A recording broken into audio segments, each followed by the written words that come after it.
Okay, here we're going to go. We're going to run through a couple exercises in the sagittal plane of motion. These are designed for endurance and strength for the runner. Okay, first one, simple squat. Why I like the versatility of the kettlebell, the movement.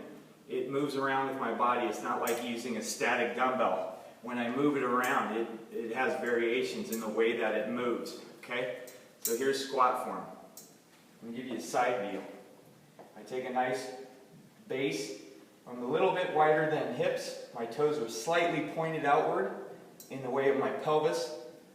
And I'm in a goblet position. And I'm going to exhale, and I'm going to go down slow.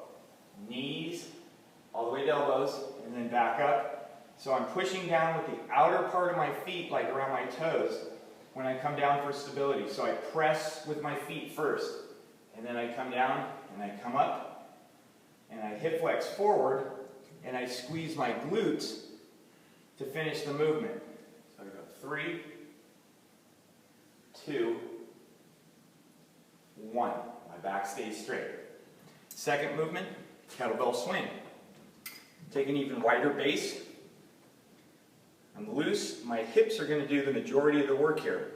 My hands just work, and arms are lever action. I'm hip thrusting forward. Here's the movement.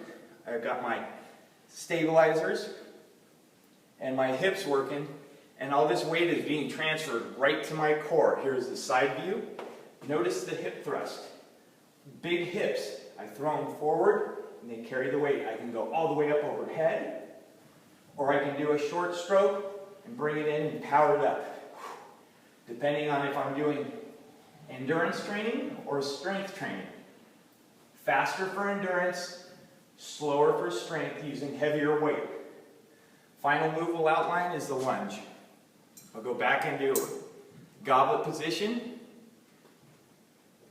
Regular base. I'm going to step forward, drop, tap, drop, tap.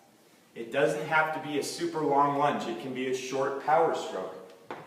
The main thing is I want my trail leg to go all the way down for full range of motion. Tap, come up to stand. Tap. Back stays straight. Back stays straight.